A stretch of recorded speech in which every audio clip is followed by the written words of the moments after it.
میں بھی حاضر تھا وہاں، ضبط سخن کر نہ سکا۔ حق سے جب حضرت ملا کو ملا حکم بہشت، میں نے کہا الہی میری تقصیر معاف، راز نہ آئیں گے اسے حور و کنشت، بحث و تکرار اس اللہ کے بندے کی سرشت۔ یعنی یہ تو سدھرے گا نہیں نا، اس کو آپ مسجد اور جنت میں نہ مسجد نہ کلیسا نہ کنشت، وہاں تو کچھ ہے نہیں، بور ہو جائے گا مسجد میں۔ اپنی حور کے ساتھ بحث کرے گا، کیا کرے گا؟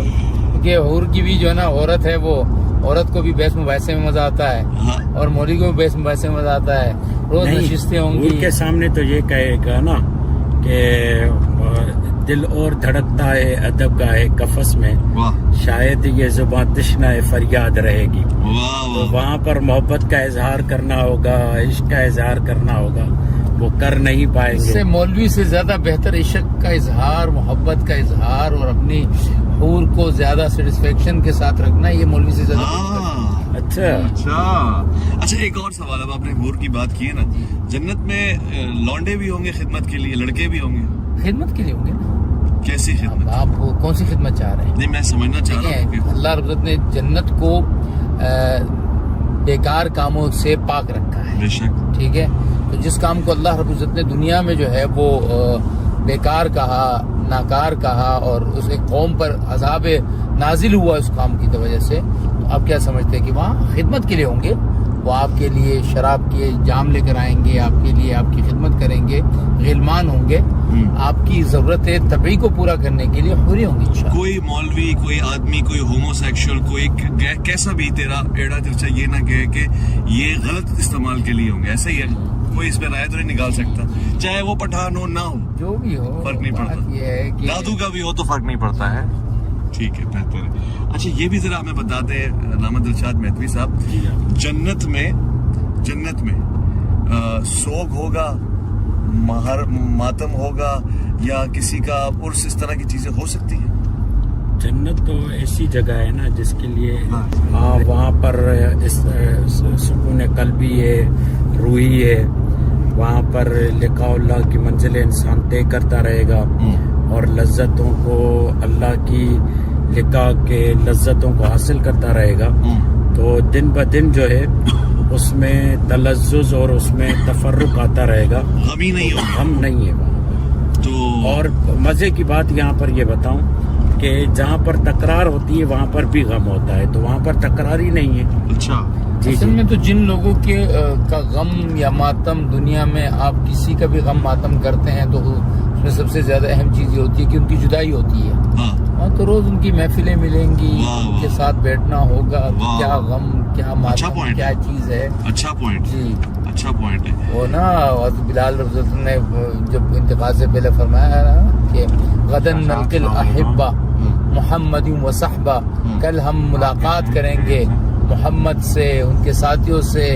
تو بات یہ ہے کہ جنت تو مزے کی جگہ ہے، جن سے آپ ملنا چاہتے ہیں وہ وہی ہوں گے انشاءاللہ۔ وقرۃ اعین، ہاں سبحان اللہ۔ عباسی صاحب جنت میں نیاز کا کھانا ہوگا، نیاز دے سکتے ہیں؟ دیکھیے بنیادی طور پر جنت کی چیزوں کو دنیا میں کسی چیز پر قیاس نہیں کیا جا سکتا۔ خود نبی مکرم صلی اللہ علیہ وآلہ وسلم نے فرمایا کہ جنت کی جو چیزیں ہیں نا ان کی دنیا میں کسی کو بھنک بھی نہیں پڑی، یعنی یہ میں مفہوم بتا رہا ہوں۔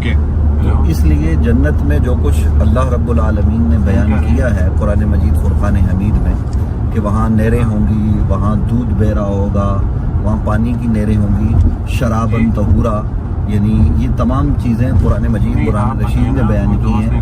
نبی رحمت صلی اللہ علیہ وسلم نے جو چیزیں بیان کی ہیں ان کو ہمیں پیش نظر رکھنا چاہیے، اور جو جنت کی چیزیں ہیں ان کے حوالے سے جیسے بہت سارے خطیب حضرات ادھر ادھر اس کو بطور مزاح استعمال کرتے ہیں، جیسے حوروں کے حوالے سے، کچھ چیزوں کے حوالے سے، تو دیکھیے جنت جو ہے نا وہ جگہ ہے جو اللہ رب العالمین نے نیکوکار لوگوں کے لیے، مومنین کے لیے بنائی، اور کفار اور مشرکین کے لیے جہنم ہوگی۔